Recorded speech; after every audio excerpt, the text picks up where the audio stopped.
Pilot Boys in the building. Welcome to the Pilot Boys podcast, where you'll get the real on all things sports, music, and pop culture. I am Mecca Don here with my co-host V. Mamba mentality for life. Today is February 13th, 2020. Thank you guys for tuning in. I know you could be anywhere in the world, but you're here with us. On today's show, we will talk to concierge specialist Rachel McIntyre about some of her coolest celebrity events and what brands are into. And we'll also do some news and notes of popular sports, music, and pop culture stories from around the country. Shout out to our Patreon subscribers. Remember that our $5 and up Patreon subscribers will get our episodes on Wednesdays, a night early. These donations help keep our show going. If you want to help keep us on air, you can donate at www.patreon.com/Pilot Boys Podcast. Thanks to everyone who's donated so far. Let's go. Where the Pilot Boys at?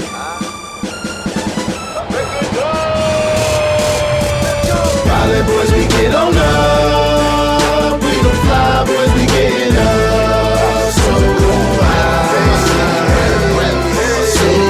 high. Pilot Boys, we get on up. Our next guest is the CEO of a concierge brand that provides special access to worldwide events in fashion, entertainment, music, and sports. Please welcome Rachel McIntyre to the Pilot Boys podcast. What's up, Rachel? Hey, what's going on? How are you? I'm good, thanks. Good to see Rachel, you. what's up? What's up? Yeah. Good to be back in my bread and butter of Columbus, Ohio. That's right. I see you with the Bowling Green sweatshirt on. Right? That's your alma mater, right? Representing. Got to. I love it. I love it. And it's crazy because obviously we're, both from Columbus, Ohio. V's obviously from Ohio. But we actually met in New York City randomly. So random. Yeah, many years ago, and have stayed in contact. And it's great because when I first met you, it was just cool. We didn't really know much about each other. But as we started to talk, I started to realize how interesting your story is. I mean, you've had experiences all over the world. You've done a private Bon Jovi concert. You've done things in Kensington Palace in New York, Milan, Paris. I mean, you've been all over. You've actually been able to explore the entertainment industry from a side that a lot of people don't see. And so I kind of wanted to just at least start with this is kind of how did you get into the business that you're in? And maybe you could just start a little bit telling us about that. Yeah. And when I get this question, I always kind of have to think of when I got into the business and started it 8.5 years ago and where it is today and how it's perceived today. Right. Because the word experiences is so broad, overused and broad, but it just feels so saturated. So what still sets us apart is the specific brand of Black Door. Which is what I wanted from the beginning, was to make sure that we stood by that. So getting into it, when I moved to New York, 13 years or so ago, I was personal assistant for Stanley Tucci. You guys might know him from Devil Wears Prada, Hunger Games. Right. Big old Italian, but little. Yeah, right. So I was working with him and wearing a lot of different hats and kind of. Was that stressful? Assisting. Well, it was. Yes. Yeah. But to in a very peculiar way, because when I was with him, his wife was ailing of breast cancer. So it was a different kind of stress of the types of things I was charged with the kids and kind of managing the house, right? Making sure, the food was stocked, everything you kind of do as an assistant and then some, right? And unfortunately, when someone's sick, like anyone would, you have family and friends come over and, bring you food and hang out with you and give you love and whatnot. And his friends just happened to be, Liam Neeson and Meryl Streep and Steve Buscemi and whoever else. Yeah. But even though it was, they're amazing from an artistic standpoint, it was that's all irrelevant when you're all have something in common of losing a loved one. Sure, yeah. So it was kind of a different experience and something that will never, you can never. You always kind of have that with your group and family, right? Right. Yeah, and it seems like that situation specifically being of a personal nature, it allowed you to develop and see these relationships in a different light than if you were just an assistant working at his office, helping him with his career, right? Exactly. Yeah. I mean, it had such a different meaning, and all of the, sexy of Hollywood was irrelevant at that point. So building those relationships in a very peculiar manner, but a very intimate manner. Yeah. And then unfortunately she ended up passing. And I think, we parted ways not soon after, because I think I represented that specific time in his life of his ailing wife and, that stressful time for him. Sure, yeah. And so I think when he was trying to, kind of put that to bed and move on and grieve, I kind of came along with that. Yeah. So I moved on to work for, and we left on great terms. I mean, he's great. Yeah. It was an amazing experience. But I went to work for a woman named Rita Hazan, who was known and still is as a celebrity hair colorist. That's all she does is color hair. Wow. And how big of an industry is that? Just give us an idea. What type of money we're is talking? she making? Oh, she's hundreds of millions probably now. Wow. Maybe not hundreds of millions, but multi-millions. Tens of millions at least. Tens of millions, because she ended up coming out with a product line that's at Sephora now and Neiman Marcus, and it's all over. Right. But she was really the brainchild of, first and foremost, Mariah Carey is how she kind of got her come up. And then most known for Jessica Simpson, bombshell blonde color, that perfect blonde. And she did everyone else, not only of celebrities, but behind the scenes too. So editors, executives, and things like that. And that was a different experience because she wasn't the most pleasant. Yeah. Right. I can only imagine people in that industry tend to be pretty right. I'm like OCD and mean. Yeah, I'm like, you're mixing bleach, And but full of okay. But okay, yeah. Right. No, but she's an artist, and great at her art there. And I'm sure you met a lot of people through those experiences as well. So many, yeah. And a lot of that became more of the business side. So more of working with a lot of people as myself, assistants, and building these relationships with assistants who are assisting, J-Lo and Emma Stone and all kinds of people. And so you're building these relationships because you understand them, right, and what their needs are. And at this point in time in your career, were you starting to already think like, look, I want my own thing? And you're just kind of waiting it out and building yourself towards that? Or were you not sure what you wanted to do still at this point? 100%. Okay. I come from a family of entrepreneurs. My mother's an entrepreneur. My father's an entrepreneur. My uncles, aunts. So it was in my your blood. Yeah. It was in my blood. And I always knew I wanted to start my own company. Right. I just didn't know what that was going to be. So anyways, after Rita, I ended up taking the leap. And I was like, you know what? I have amazing access. My network is incredible. Yeah, and I wanted to circle back to something you said, where you said you were meeting a lot of assistants, right? Right. I think in this industry, when people are networking, they're always thinking, I need to meet such and such. And usually that's the celebrity, right?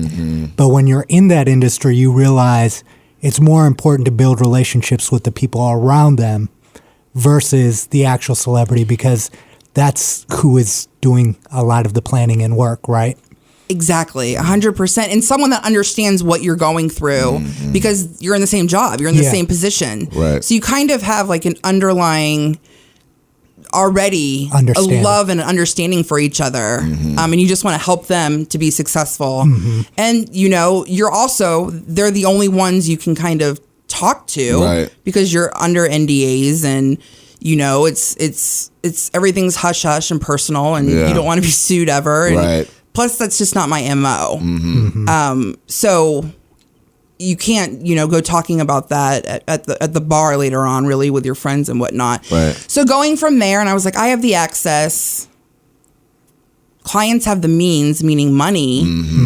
And I married the two together and took it to just a super, super high-end exclusive level. Yeah. really kind of after my own heart Yeah. of high expectations. Sure, yeah. So it was authentic to you, basically, is what you're saying. it was 100% authentic. And then seeing the need of that. So all the celebrity, all the sexy of it, of these amazing things that we do, which is kind of what sells. Yeah. But the reality of the actual business and the behind the scenes is extraordinary when you really think about relationships. Right. And when you think about what that means to you. And you can take anything in the world away, anything, money, job, diamonds, even your life, but you will always have your experiences. Right. And so to be able to give that to people in different ways. So let's jump into that a little bit too, because I don't want to limit what you do to kind of a concierge service. And maybe there is no word that actually adequately defines all the things that you do. But take us into that. What exactly is it that you do? When you talk about these experiences, give us some examples of like experiences that you help create. Yeah. So I guess if you had to put a word onto it or words, it would be, we're experience curators. Okay. I'm an experience curator. Mm-hmm. Is that sexy? That sounds expensive. Right. So we do all kinds of things. We curate experiences across entertainment, fashion, sports, and music, primarily for celebrity and high net worth individuals. Yeah. What we focus on is the personalization and customization of those experiences. So if someone only likes red M&Ms, for example. Literally. Literally, you know? Right. So those are literally the small touches of those things. Yeah. So, for example, we use New York Fashion Week, which you can attest to a little bit because you were my guest one time, you and your wife. That was awesome. Thank you for that. Of course, that was fun. Yeah. So there's hundreds of people going to Fashion Week, and I might have 50 clients going to Fashion Week, quote unquote, but each one is having a different experience. Some want to sit front row and do backstage and meet and greet with the designer. Some don't even want to go to the show. They just want to go to the after parties. Some want to shut down the store and do a shopping experience. So everyone is categorized in different ways as far as their experience. It's not like, okay, everyone's getting on the bus at noon. Right. We're all going to this show and then this will be the next step. Right. It's everything is so individualized. Yeah. In what we do and focus on. And so that must take a lot of, I would say, planning and communication, obviously, with the particular client and their team, and just understanding, because like you said, if you have 50 different clients, for example, at Fashion Week, and they're having 50 different experiences, I mean, that seems like a lot. Yeah, it can be a lot. Yeah. It can be a lot. I think the most important thing is the intimacy of the relationship, because we're referral only. We're built that way, because it weeds out so much, right? We always get random emails or calls sometimes about, wanting to meet Justin Bieber and all these kinds of things. And, people don't know what these things can actually cost and what goes into it. Yeah. So when we do the customization of it, we really try to focus on what that means and what that looks like for them particularly. And also to piggyback what Mecca said, when you're dealing with clients who have the means and are used to getting what they want, how difficult is that at times is actually managing the people? I know you said it's referral based, but telling people no sometimes when they're like, well, I have the money to pay for this experience, but how difficult is it to say no sometimes when some of those requests that you just mentioned can't be made possible? Yeah, well, it's funny when you have your own company, you never think you'll have to say no, but sometimes I say hell no. I mean, it gets that easy because you can't have, excuse my French, but a star fucker. Yeah. I can't be putting them backstage with somebody. So these are on point clientele. Yeah. These are clients that are already spending hundreds and thousands up into millions with the brand. The brand would be remiss to not have them at their fashion show. Yeah. So I'm putting on point clientele into your seats. Yes. So when talk about saying no, if I don't think that they're legitimate or there for the right reasons and going to experience the experience from the perspective of having the experience, can I say it again? Right. Then it doesn't make sense. Yeah. And then that's just too much liability. Yeah. And then you're known like, who did you like bring to my show? You need security. I don't. Yeah, and that can affect your brand, right? Then there goes my relationship. Exactly. And that's it. It could evaporate just like that. Just like Let's that. talk about the money for a second too. So like, for example, one of the things that you've done is a private Bon Jovi concert for a 40th birthday. So first question is, how the hell did you pull that off? Number one. And number two, what does the money look like? Like, what type of money are people spending for these type of experiences? Because you hear about them and you see the pictures and stuff, but like you're saying, oftentimes you don't see the pictures of these. Yeah, events, that's true too. You don't. Yeah, that's right? true too. But you know that they exist, but you don't really know what the business of it looks like. Right. Well, for something like that, I mean, that's obviously pretty intense in terms of what that looks like on a dollar amount. I think one of the ways, and specifically for the Bon Jovi experience, which was absolutely incredible, I was referred by Chad Kroeger, his team, who is the lead singer of Nickelback, to John Bon Jovi's agent at CAA. And, usually if you put per Chad Kroeger in an email subject, like they're getting back to you. Right. So, that helps to kind of have a legit referral. So they're picking up the phone, and then it just becomes, that's what the tone is set as. Yeah. Where then it's just business. Then it's just negotiating terms. Exactly. The filters have been filtered, right? Yeah. 100%. It's already been filtered. You don't come to that level or to the table like that without a legitimate request. Right. You're not like, okay, well, I have, $3,000. Can you play in the backyard for 8 songs? Right. You're coming. You have the budget. You're coming with a portfolio of dollars. Right. Right. So no, you don't have to tell us that one specifically, because I don't want to, like you said, you're me on under the spot. NDAs. But I do think just that give an idea of what type of money are we talking? 6-figure, 7-figure, 8-figure experiences. I mean, what are these type of things? What do they actually cost? Yeah, I mean, for something like that, we're into the 7 figures. I mean, that's and people wouldn't realize what all has to be covered for that. Yeah, they're banned. I mean, they're everything, putting them up, flying them in private, all kinds of writers, and even making it happen if they're on tour, security, and then production of it. Right. So it starts to get hefty outside of their fee alone. Outside of the fee, right? Because like you said, and everyone's flying private pretty much too. Everyone's flying private. Yeah. So you're talking about chartering jets, 5-star hotels, meals, all that type of stuff. Yeah. The whole kit and caboodle. So you wouldn't even dare approach someone like that unless you knew you were going to be able to take care of at least a reasonable offer. Absolutely. To take care of a lot of that stuff. Yeah. And you learn those numbers because you sometimes, and different talents worth different numbers. Yeah. But you just start to learn what makes sense. Yeah. And what their worth is kind of to the market. When you're living in this world, one question I have is, do you ever feel like this is bullshit? Like this is all excess and nonsense, and there's all over the world are people starving or whatever, and here we are curating these $1 million events for people to shake hands with someone for 20 minutes. Do you ever feel like, what the fuck am I doing? Not you specifically. You understand what I'm saying? Like, what is this? Like, what world is this? Do you ever feel like that? And if it doesn't happen, my whole world's over. Right. Sometimes I feel like that. Yeah. Like, shit. Right. I don't, and I'll tell you why. And I think it goes back to the consistency of the brand and what we deliver and who we're delivering to. Because if I have a client and knowing them so well and their personality and what makes them tick and what they get excited about, if they say, oh, I want to go, we'll use the Oscars, for example, want to go to the Oscars, and they're people who want to be social and they like to drink and eat and whatever, I'm like, that's not going to be for you. Like, yeah, it might be X amount of dollars for the company. Right.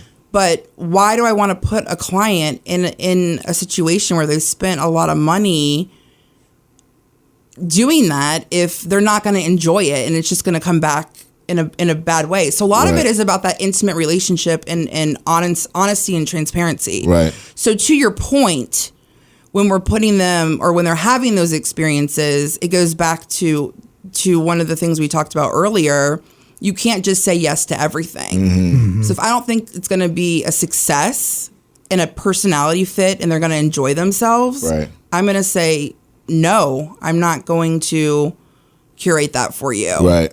And they appreciate that. Yeah. Because you would too, you know, like, the shoes are actually kind of uncomfortable. Like, they're really not that killer, and your foot's gonna fall off in 6 months, and you know, you're gonna be like, okay. And I think it circles back to what you said at the beginning about experiences, right? When you're not thinking necessarily about the money, but you're thinking about creating the experience, then especially with people with means, they're willing to do what it takes to have the experience, right? And they have the means to do that. And I think almost anyone who has the means wants to use that money to build experiences that are meaningful to them, right?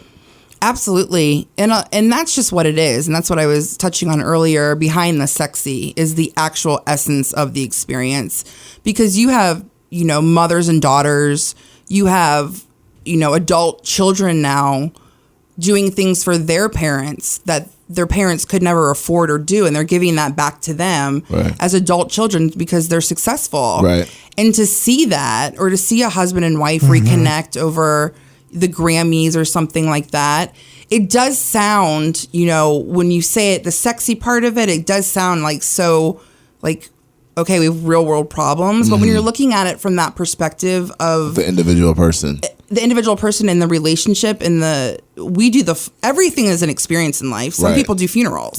We just do the fun experiences. Well, it's interesting because there's a lot of celebrity and athlete kind of shaming out here, especially particularly on social media. People, you know, some of it roots from, I guess, real concern, but a lot of it roots from jealousy, right? Even like the Kobe Bryant story, rest his soul, about how he would rent a helicopter so he could get to and from his children's, you know, to practice and then to his kids' games. Some people thought that was pretentious, but the reality is that he worked hard enough to put himself in that position. He actually had a legitimate reason for doing it, and it was within his budget. So it's like, who am I to be like, oh no, Kobe, you can't do that because there's world hunger. That's not necessarily my place, you know. So I don't know what he is doing to address those problems as well. He has a foundation. He has other things. Not that he has to have any of that, but you know, that's the other thing behind this. One thing I wanted to ask too, slight transition, is kind of how your industry, how you're viewed and how you're filtered, right? Because, like, for example, V and I were talking about this earlier, like the Fire Festival, for example, with Ja Rule and how that thing blew up. And now it's like, are there questions on people in your industry now that weren't necessarily there before about whether or not you can deliver, or whether or not you're legitimate, or whether or not, you know, you're scamming or anything like that? Do you deal with issues like that at all? And particularly, did you see any repercussions essentially from the Fire Fest fallout? Well, the thing about the Fire Festival was, I mean, everyone in my industry, which is pretty small, we all work together and help each other out. Yeah. Even if you are a competitor, it's better to work together. You know, there's more money made and better happiness in life in that. Yeah. He's been a joke forever. And no offense to him. Yeah. But I wouldn't touch it with a 10-foot pole when it came across my desk. Yeah. Nobody else I knew would. And you can see the type of client that was buying these things, right? A lot of millennials, a lot of just, unfortunately, kids that were sold on this concept. Yeah. And anyone who kind of has any sense at the end of the day, that just wasn't a viable thing to do.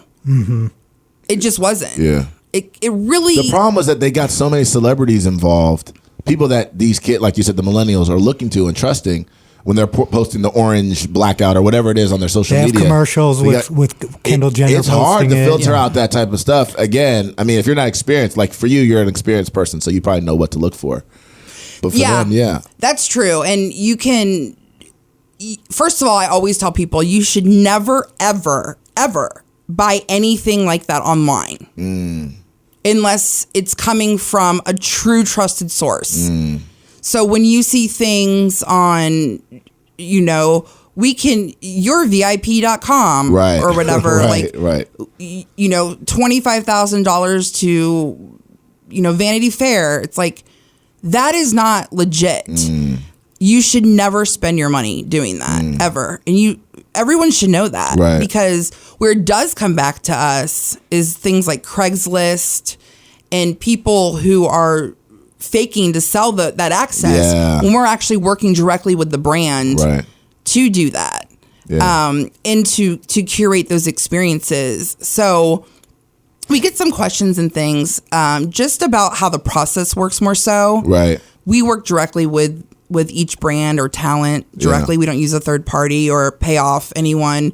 We don't pay off the bouncer at the back door hoping to slip somebody in. Right. Because I can't take that chance. No, you can't. It's too risky. It's too risky. It's not worth it. And a lot of times we like to take a philanthropy aspect. Yeah. If we can incorporate a charity of some kind, whether it's with the talent or with the client or something like that, or towards an event, we always like to go that aspect as well. So we're always contributing. It's a mutual relationship. How long did it take you to build this type of trust, the type of trust you're talking about on both sides with the clients and the celebrities? Because at a certain point you started this business, right? And you didn't have a reputation or a history to lean on.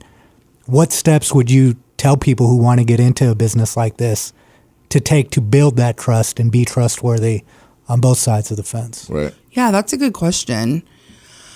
I think being authentic and fully transparent at all times, and really just being who you are and what you want your brand to be, and living that. Yeah. I mean, and you guys can attest to that for your own brand. You know what I mean? Like, be So true. who you say you are and what you believe in, and something that you've built that you're proud of. Right. And be there to answer the questions and things like that. Don't try to, if you can't do something, it's okay to say, I can't do that. Yeah. Yes. Or let me get back to you. You know what? I don't know the answer to that right now. People actually respect that answer a lot. 100%. You know what? I don't actually know the answer to that right now, but let me do some due diligence and poke around, and I'll circle back because I want to make sure I deliver proper information. Sure.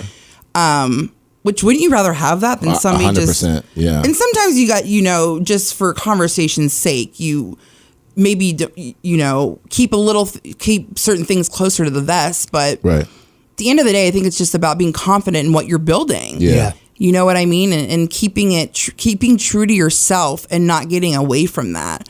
Even big brands, when you think about Starbucks, having to close down stores after they got too big, a company can grow too fast also. Yeah. It's not always a great thing to expand at certain levels. And problems come up, right? There's no business that doesn't have problems. Everything doesn't go smoothly ever. 100%. Yeah, and it seems like a lot of people who, kind of become successful, they all started off some way, shape, or form as like an assistant, or an intern right? or something, which it seems like seems like a very necessary step. Not because it's like, obviously you got to start somewhere and that's the easiest way to enter, but it seems like it's probably the best way to start learning about the business as well. Because I think a lot of people, that's the thing that people don't realize about successful people, is that they all know their business, right? It's not just like, oh, they like it and enjoy it. They actually studied it and learned the business, learned where the money is, and learned where are the opportunities to create my unique brand or my unique niche. In every facet of life, no matter what your job is. Yeah. And as my parents always told me, I don't care what you do in life, but be the best at it. Right. Be the best garbage woman. Be the best veterinarian. Yeah. Just do your best and be your best, and do it the way that you're supposed to do it your way. Rachelize it. Yeah. Right. Don't try to be anybody else. Don't steal anything from anybody else. Of course, we're inspired and we get ideas and we have sounding boards and whatnot to help us out through the way and advice. But at the end of the day, if you just stay true to what you believe in, I don't think you can go wrong. Yeah. And we're going to ask you two questions before we get you out of here. Two questions that I think are just more fun, a little bit more lighthearted. The first question we have for you is your top 5 celebrities that you've interacted with. So that could just be literally, as you just said, hi to someone, or it could be people that you've, have made an impact on you. an impact on you. Yeah. So I had to kind of think about this because twofold, right? There's just cool people you meet. You're like, wow, that's just a really cool person. Yeah. And then there's people who have an impact on you and you'll maybe never see them again. Yeah. or they might not even remember you. Yeah, but that you experience had is that meaningful. experience, Right. and that it's your story to tell. So I kind of have a little bit of a when I had to hone in and really kind of think about this. I have some fun ones. So I was lucky enough to have drinks and appetizers with Mae Musk. Are you guys familiar with Mae Musk? I'm not. So she's the mother of Elon. Oh, okay. Okay. And I knew that last name sounded familiar. Right? You're like, Tesla, what? Right. She is an extraordinary woman on her own. Not only are her kids genius and extraordinarily successful, but she has now had her third career in modeling. Oh, wow. And you've probably seen her on TV recently. She has all white hair. She's doing the CoverGirl commercials. I think so, yeah. Wow, that's her? Yeah, that's her. Wow, I didn't and even know. She's beautiful. Yeah. And she's so classy and so well spoken, and just she was such a breath of fresh air, the way that she interacted and was so proud of her kids, but not any way bragging. I'm like just like a mother, Right, yeah. like a true mother. So that was a really, really cool one, a cool one for me, and more of like from a business perspective because she wasn't so celebrity. Right. The other one, Larry David. Okay. Of course. Yeah. Okay, enough said, right? You must have been laughing the whole Mic time. drop. Right. He is No room just, for sensitivity there, right? right? And I think what made it like relatable is he is somehow my father is Larry David. So I mean, literally. So I grew up with him essentially that same mentality. Right. And then, and I mean, just, gosh, he's incredible, creator of Seinfeld and Curb and other amazing things that he's done to this day. Right.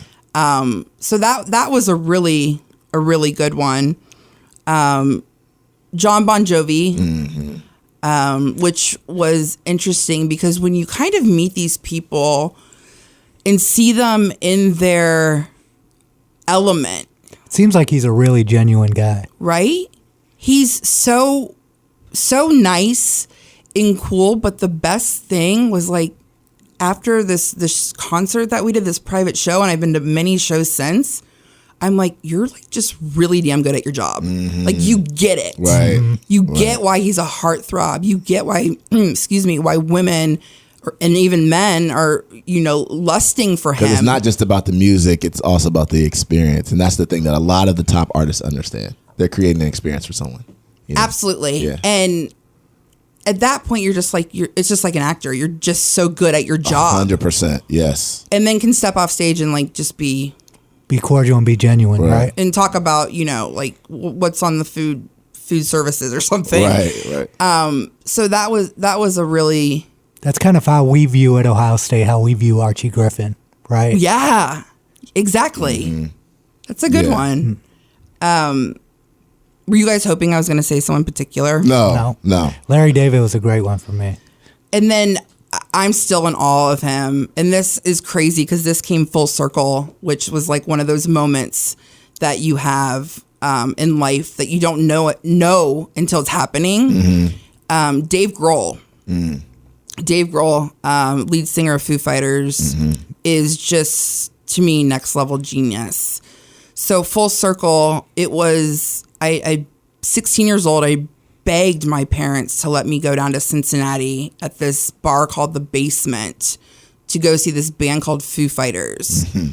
And beg. They let me go. It was like Flea was playing with him. You remember, Flea? Yeah.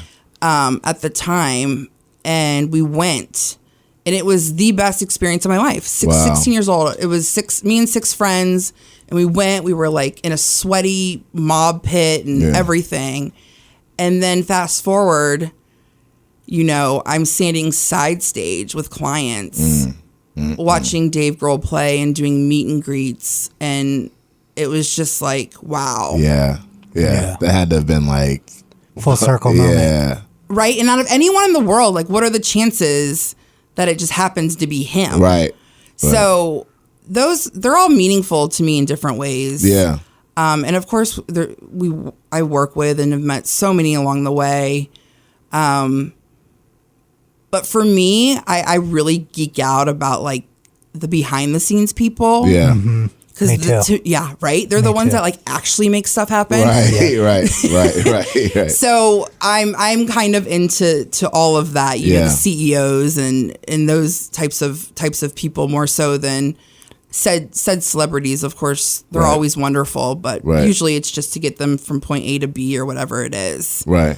And I won't work with you if you're not a nice person. Yep. Yeah. One last question. Shoot. Your top 5 athletes. Top 5 athletes. This is so hard. Yeah. Do you guys have yours? You know, it's funny. I actually haven't thought about it yet. I would probably be able to spitball. I know some that are definitely in there. I know Muhammad Ali's in there. I know Michael Jordan's in there. I know LeBron and Serena are in there probably. And I'm not sure who my 5th would be. Probably Barry Sanders. I was a huge Barry Sanders fan. Oh, wow. But that's just off top. I haven't thought about it yet, but that would just be off My top. top 5 consist of Ali, and Ali. Right. But there are others. Right. Maybe. Yeah. So Ali is on my list. Okay. Muhammad Ali is on my list. Love and it. the way that I thought about this wasn't just from a stats perspective or anything. This is how I feel like they've impacted myself or the world. That's what we want. Okay. Yeah. So Muhammad Ali is definitely on my list for obvious reasons. Yeah. Need I say more about that? Serena Williams is on my list. That's 2 for 2. I think, definitely from a woman's perspective, she's changed the game, no pun, in so many different ways. Yeah. But regardless, she's just unparalleled to anybody. Her commitment and her drive and all the things that she had to overcome with her race, being a woman, compared to her sister, being compared to a man because of her. She's her constantly being talked about. Constantly. And now to see publicly, flourish into a mother and a wife, her documentary I thought was like just so awesome. And then giving back, of course, that comes full circle. Right. I don't know why I'm nervous to say this next one. No, say it. Tom Brady. No, don't be nervous. So that's greatness right there. I've learned to respect him. Yeah, that's greatness. Thank you. And I actually like the fact that he's authentic to who he is. Yeah. So I wasn't a TB fan all the time because of all the hype and whatnot. Yeah. But once I actually started to study him and again, the behind the scenes work and dedication that he gives to the game and his team and to himself. Yeah. You have to respect it. It's ridiculous. The Facebook documentary took my respect for him to the next level. Me too. That's what sealed it for me. I'm like, he's watching the plays and over ad nauseum. It's just incredible his commitment to the game, and that's quite frankly why he is considered the GOAT when it comes to football and even athletes across the board. So he's a good one, and he's easy on the eyes. Tiger Woods. Okay. Respect. And I think I love his story.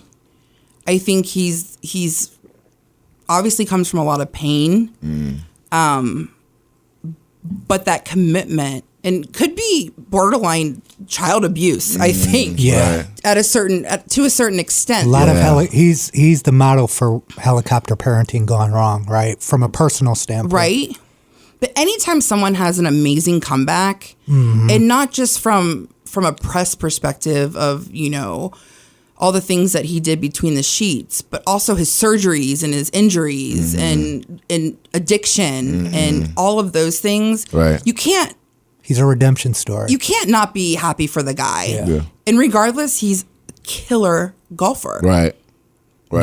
He created a lot of different moments and just unbelievable experiences for people who weren't even necessarily golf fans, and he drew a lot of people into golf. I mean, he's, you could talk about whatever you want to talk about in his personal life, but from, like you said, from a redemption story, from overcoming a lot of different obstacles and actually providing that many amount of experiences for us. I mean, he's going to be in a lot of people's top 5. So yeah, he's definitely. All right, give us 5. Okay. Wayne Gretzky. Okay. Yeah. 3 for a loop, huh? Yeah. King Wayne. I used to play with him in Blades of Steel, I think. So my dad grew up playing hockey, so we grew up watching hockey and going, of course, to the Blue Jackets games. And since game one, since its inception here in Columbus. So Wayne Gretzky, he will never, ever, and we were just having a family conversation about this a few weeks ago, actually. I don't think his stats or record will ever be met in the history of any hockey player ever, because the top person today is so far behind. Yeah.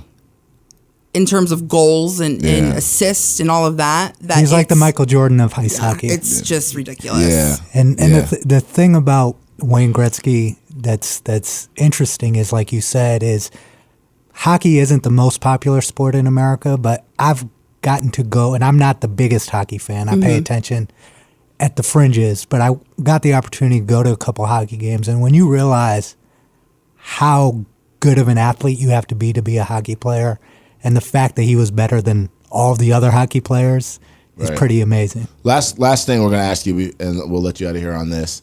Let us know what is in store. Black Door Experiences, the name of your company, right? It's bigger than just a company; it's a brand. What will we be looking forward to? You know, what are you looking forward to? And let's just say the next, 5 years or so.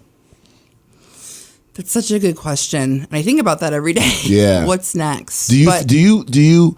I guess I'll ask you this way too. Maybe this will be a little clearer. Like, do you plan that far in advance, or do you just kind of just move with the tide? Like, try to stay ahead of it a little bit, but do you kind of just move that way, or do you have like set goals? Like, okay, by 2025, I want this to happen, and by 2030, I want this to happen. Or how do you move? Yeah, you definitely have business goals in your business plan and certain things to meet from a paper standpoint. Yeah. And by paper, I don't mean money. Right. I'm just saying like certain goals that you have in terms of company growth, or maybe it's revenue, maybe it's employees, maybe it's experiences. But really staying ahead of the game and keeping your ear to the ground of what's hot, and that's hard because we cover so many areas. Yeah. So I have to know what's hot in hip hop and what's hot in country and all of those types of things, and what's up and coming and what they're going to try to do next as far as festivals and all of things. But right now, my hot spot is country music. Wow. Is the country space. And you moved to Nashville, right? I did. I moved to Nashville about 1.5 years ago to put my stamp down there. And I tell you what, I don't see that stopping anytime soon. Yeah. And the people the fanaticism and the loyalty that they have to these artists. It's amazing. Mm-hmm. It's amazing. Yeah. And they talk about a 5-year plan. They're like, we'll be seeing Kenny Chesney in 2025 in Alaska, saving money. And like they are, and they show up. Yeah. And it's a different vibe. And if I don't like country music personally, but that doesn't have anything to do with, with the business space. It's a really interesting vibe to see if you go to a country concert because you feel all one, and it's really interesting. So I kind of have my finger on the pulse in that space, right? And especially because in the past 4 years, and really I think Taylor Swift kind of put this on the map, or I guess Nelly did, even when he did that single with Tim McGraw. Do you guys remember that one? Yeah, I do. Yeah, really, country's become more pop and mainstream. Lil Nas X, that's a country vibe right there. Right. He hit the nail on the head with that one. He did. So that's what I'm envisioning, but always looking to grow and to give back. Yeah. And continue to build certain relationships and help the next generation see opportunity for themselves. Yeah. In whatever it is. And whoever they are. Right. That's great. That's a long-winded answer. No, No, that's great, Rachel. This was fascinating. First of all, like I said, when I first met you, it was random, to know now all these things that you've been involved in. Should we say where we actually met? No. let's let people ask us some other time. Okay. But we won't tell them now. We won't give it all away. Yeah. We can't give it all away. But honestly, this was a great interview. Seriously, thank you for joining us on the show. Thank you for having me. No, this is wonderful insight. We like to obviously spotlight entrepreneurs such as yourself, but also people who have great stories and people who can give insight to what the next generation is and can be. So thank you so much for joining us on the Pilot Boys podcast. My pleasure. We will talk to you soon. All right. Have a Thank you. good one. Love the Pilot Boys podcast? Support us on Patreon. Supporters can pledge as little as $1, and we have some cool perks on there. Check out www.patreon.com/Pilot Boys podcast. Show us some love today. You're listening to the Pilot Boys podcast. We are here with news and notes. There's a lot of stuff going on across the country, sports, music, and pop culture. First one we'll start with, I guess, is the Michigan State Mark D'Antonio situation. Now they've finally hired Mel Tucker. Luke Fickell was offered the job. He was wooed. He didn't take it. There are all kinds of reports coming out that D'Antonio was upset about that he wanted Fickell to take it. The reports coming out that D'Antonio wasn't going to retire till next year, but then he found out that Michigan State hired a search firm behind his back, and so then he got upset and abruptly retired. There's all kinds of stuff going on. What's your take on the Michigan State situation? I mean, this situation again exposes the dark underbelly of college athletics and where these guys' loyalty lies. From Mark D'Antonio to Luke Fickell, who actually showed loyalty, stayed at Cincinnati despite being offered more money. Shout out to our Ohio State guy. Yeah. But then, now Mel Tucker, right? He actually put out a tweet saying that he was loyal to Colorado. He was going to stay to Colorado. Yeah. Then Michigan State doubled his offer. And he's like, all right, kids, I'll see you later because this is what's best for me. It's just difficult to evaluate these situations because the responsibility specifically of a coach or a college coach specifically is to be responsible for these hundreds of kids that are coming in under your care for 4 years, and it doesn't seem like anybody cares anymore. Yeah, and then also, this is after signing day. This is after you already recruited a class that was committed to what you were telling them and believed that you were going to stay there, and then now you're leaving. And then, like we always talk about too, money talks in this industry. People want to sit here and act like, this is collegiate athletics and it's all, scholar amateur. But no, there's millions of dollars being tossed around. It's big because it's billions, right? Right, it's billions, exactly. So, it is what it is. I mean, that's part of the game that we watch and love, and, hopefully we'll see it change someday. But as of now, it's going to be the same. Yep. Let's get to the XFL. The XFL had their debut this past weekend. Very, very exciting. I think over 3 million viewers, which is down from what it was many years ago, but still very highly watched. A lot of new rules and excitement. What did you think about it? Pleasantly surprised. Yeah. I cannot believe how good of a product it is. Yeah. I wasn't expecting that. And it was also well thought out, you know. The rules are interesting, and I think some of those rules may be adopted by the NFL as well. And especially that kickoff rule, I think. Yeah. And most importantly, I think this is great to extend opportunities to guys who didn't make it in the NFL to have a real experience and a real competitive experience. Like Cardell Jones, for example. If you watch him play, you think this guy should be in the NFL. You know what I mean? But and there are a lot of guys on these rosters that you feel like could be at the end of a 53-man roster or contribute to an NFL team. I think that's obviously essential to a product like this. But again, the last time the XFL came out, I think the first week there was 14 million viewers and tons of excitement. And then 5-6 weeks later, there wasn't nearly as much as excitement and stadiums were empty. So we'll see if it carries on. But it seems like they have a good formula. And again, like even with the cameras, talking to people on the sideline in the middle of the play. I don't know how coaches. It's got to be so easy to game plan. They now, must right? change All you got to do is watch the video week from the week before and say what plays did they call, right? Right. Couple, and then also, it's football. America loves football. It's the off season. We're dying for football, so we'll see how that plays out. But it was definitely a good start. Couple quick shout outs of things that happened. A shout out to Chimdi Chekwa, our boy who was on our podcast before, former Ohio State player, former Miami Dolphin, Raider, NFL guy, opened another location of his pit barbecue in Columbus, Ohio on Parsons. If you are in Columbus, definitely check that out. Another quick shout out. OSU got a shout out at the Oscars, Ohio State. That was pretty cool.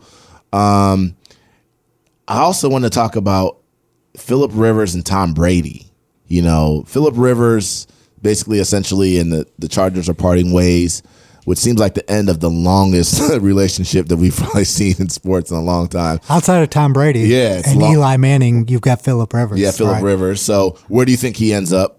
You know, again, this is a reminder that loyalty only lasts as long as you're getting the job done in the NFL. I think it's great for him to get an opportunity. The Chargers organization is one of the worst in the NFL. It's been shown over the years. Hopefully he gets an opportunity. I hope he goes to Tampa Bay with Bruce Arians because they kind of had the same mindset, which is just throw the ball as far as you can and hope they catch it. Right. But there are many other places. If he goes to Tampa Bay, then Jameis is set to be a free agent this March, right? Based on the commentary that Bruce Arians gave at the end of last season, it was basically like you can't turn the ball over this much. Jameis has so many great characteristics. Right. But the number of Rivers will turn it over too, though. Rivers does too. Yeah. Rivers does too, but not like Jameis. Not like Jameis. Right. And Tom Brady, the Patriots are essentially letting him, I guess, test the market. And, you know, I don't know if this is a ploy by the Patriots or if it's a ploy by Brady or if this is just the reality of how a lot of these top quarterback situations end. Brett Favre, you know, Joe Montana, Peyton Manning, they all ended up playing for different teams. So this might be the end of the Tom Brady era in New England. Well, it seems like we've heard rumblings of some discontent on sides. When you're in a relationship, they say this with marriages and everything. When you're in a relationship this long, sometimes you know, things change and you want to see something different. I've talked to a lot of athletes and they've said that experience of being a free agent. Yeah, being courted again. Being courted is something that's special. I still think he ends up back in New England. Or he'll end up in Chicago. Chicago is probably the best option for him if he wants to win a Super Bowl. Yeah, I don't know if the money is going to work. I know he would be due $30-something million. I don't know if he's willing to take a pay cut at this time. And maybe he is at a point where he says, you know what, I want to prove to the world that I can win without Bill Belichick. And maybe Belichick is also thinking, man, let me, you know, that's why he was so salty about the Garoppolo situation. One of the crazier stories that's been put out is that the 49ers are going to cut Jimmy Garoppolo and Tom Brady is going to go back, finish out his career for his hometown team, the team that he grew up rooting for, and Garoppolo is going to end up back in Belichick, and they have this whole thing planned. It's funny. I actually hope that happens just because I like the drama of it. That's hilarious.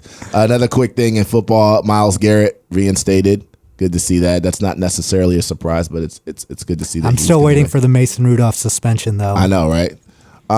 Let's talk some music thing. A couple quick things in music. Run the Jewels and Rage Against the Machine have a tour that's coming out in 2020. It seems like a lot of people are excited about it on social media. Two different types of genres of music, but you know, you're seeing a lot of that kind of merger a lot. Kind of different, right? Yeah. Because Rage raps in their music a lot. Yeah. And Run the Jewels isn't your necessarily fully traditional hip hop. Right. And they're definitely not like today's hip hop. But I'm excited for it. I was a Rage Against the Machine fan. I'm definitely a fan of Killer Mike and what he does. Right. And so we'll see what happens. We'll see. And then Janet Jackson, she has a new album and tour. New album is called Black Diamond. That's going to be out this year. It seems like a lot of people are excited about that too. I mean, I think I'm excited for millennials to experience any of these artists that were huge in our era, just to witness how great of artists they are. And anytime somebody like Janet Jackson tours and creates new music, we should pay attention. Right. Let's talk about some Oscar stuff. Parasite, first foreign language film to win the Best Picture. There's obviously a ton of chatter about that. You know, Oscar ratings have been down. You know, what were your thoughts on just kind of the whole Oscars and the Parasite thing? The Parasite thing was interesting. You know, I do personally like the fact that a foreign film can be recognized, but there is a foreign film category as well. So it's interesting to see what happens with that. Right. Are they saying none of the movies that were made in Hollywood were good enough this year? Right. Or, you know, it's there's a lot of it seems like there's a lot of politics that, like, you know, there's politics in business everywhere, but with these award shows, it seems like there's a lot of politics in terms of when they decide who they're going to recognize, right? Because there have always been probably foreign films that have been exceptional that just never got the look. And sometimes it seems like they just decide, all right, this year we're going to make the political statement or whatever. It seems like that's true in Hollywood. And I think you said earlier in our conversation, you mentioned talking about the disdain that people have for celebrity. That's probably the ratings thing right there, is why the ratings are down. People are sick of them. People are sick of them. Speaking of politics, Andrew Yang dropped out of the race. I don't, this isn't a political show, but it is significant because it's pop culture. He did have the minds of a lot of people, and he had an idea that a lot of people thought was interesting. Whether it would have worked or not, who knows? But he is now officially out of the race. And it seems like he never really got a fair shake, even in coverage and stuff like that in that Democratic Party. He had so many things working against him. It is politics, right? Mm-hmm. But I do think that sometimes it's not just about winning the race, but opening people's minds to new ideas, and he definitely did that. And for that, we'll applaud, and I think he's going to run again in 2024. Right. Okay, so let's talk some NBA stuff. So NBA All-Star Weekend is coming up. You got LeBron's team versus Giannis's team, and if you look at both teams, you'll think it's a joke. Like, how did this possibly happen? I think Giannis doesn't come across the most narcissistic guy, but based on the team he picks, he must really, really think highly of his own game, and that he can literally beat an entire team of the best players in the NBA by himself. And it's okay. So they changed the rules basically on how these teams would get picked, right? Before, basically, they two captains, and now they go back and forth in picking, right? Yeah. And part of the reason why they did that, I think, was to try to even out the talent on the teams and make sure no team was more dominant than the other. But you look at it, it's like, look at LeBron's team is insane. It's 2 years in a row. Giannis cannot be the captain next year. They need to have somebody else be the captain, because this is not fair. Right. And speaking of NBA, thoughts on the D'Angelo Russell and Andrew Wiggins trade?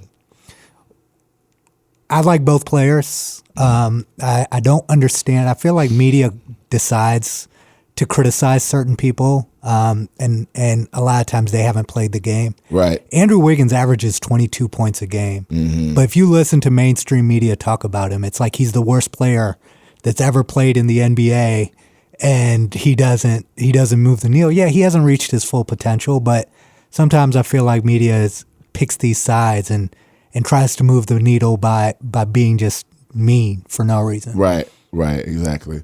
One thing I wanted to switch to a little bit was the Michael Vick documentary. There's not much new that I think we learned from the documentary, but it did kind of bring these issues back up, and there are so many layers to it, right? So this is probably due a much larger conversation than we're going to give it now. But it just reminded you of kind of how people view things differently in society. There's some people who still to this day believe he should be hung and, killed and executed for what he did. There's some other people that think that he served a sentence that was way too long for what he did. But it did show some light. It shed some light on kind of his story, his redemption story, and his commitment to kind of trying to overcome that thing. And one of the things I'll say that I think is impressive about Mike Vick now, regardless of what you think about what he did, is that he's not just giving lip service. A lot of times when people make these quote-unquote mistakes, they come out, they say a few things, the next couple of weeks they're kind of on something, and then they disappear and go back to doing what they're doing. But it seems like he's had a continued amount over a decade now of kind of trying to, reshape his image and fight for some of these issues. Yeah, America is a very, very polarizing place, and I don't think a lot of times people take the time to give perspective. Mm-hmm. How dogfighting is viewed in different parts of the world, or animal fighting. We fight humans. Right. Like UFC is humans fighting each other, and it's legalized. Right. Mm-hmm. I understand. Yes, they're humans. They can make the decision to fight. Blah blah blah blah blah. Mm-hmm. But what Mike Vick shows is that he came from a certain environment, and he figured out and had to learn the hard way that some of the decisions that he made were not the best decisions for him or his career, and he paid a price. He lost all his money. Mm-hmm. People were talking about him. There are people who still want to kill him. Right. But despite that, he served his time, and he's trying. Yeah. And I think we all have to embrace people who are trying to be better people versus just continuing to harp on what they did in the past. Yeah. So, his story is still being written, I think. Like I said, he's not a guy that just apologized, did his time, and kind of, did a few fake things in public and then disappeared. He's active with the Humane Society still to this day. He's still trying to fight for his redemption. So, it was definitely an interesting documentary. And like I said, it's that story can be talked about much more than we can probably do right now. But speaking of documentaries, Ava DuVernay, she actually just got the rights to the Nipsey Hussle documentary, and Netflix actually won that bid over other networks that were fighting for it. I think that's going to be huge. Yeah, it seems like Ava DuVernay is like going to Steven Spielberg these days for when it comes to documentaries, right? Yeah. So she does a great job. She does a great job, and I think, the only hope that I think there is here is that Nipsey's story is told in the right way. I think a lot of people are still learning his story because he wasn't necessarily Michael Jackson level or Kobe Bryant level, but his story is a powerful one and one that needs to be seen by the masses. Yeah, for sure. And last thing on news and notes, Kobe Bryant and Gianna Bryant were laid privately to rest, according to E! News. The official public funeral will be February 24th, obviously the 24, signaling the 24th. So just wanted to, I guess one more time, probably say rest in peace. That situation still really bothers me. Yeah, it's great that people are going to get an opportunity to kind of shed light on the power of who he was through a public memorial. Absolutely. That's going to be a big one. I think there are going to be a lot of people there. Anyway, that's all we have for news and notes. Thank you. You're listening to the Pilot Boys Podcast. Love the Pilot Boys Podcast? Support us on Patreon. Supporters can pledge as little as $1, and we have some cool perks on there. Check out www.patreon.com/Pilot Boys Podcast. Show us some love today. That's all we have for today's show. Big thanks to our guest, Rachel McIntyre. Thanks to everybody for listening. Don't forget, sharing is caring. Subscribe to the Pilot Boys Podcast on Apple, Spotify, Patreon, and YouTube. And please follow us on social media at Pilot Boys Pod on Twitter and at Pilot Boys Podcast on Instagram and Facebook. And follow the hosts on Twitter. I am at Mechadon Music, and V is at Viswant. And always remember, be you. You is fly. Pilot Boys out! Pilot boys, we get on up. We don't fly, boys, we get up. So high.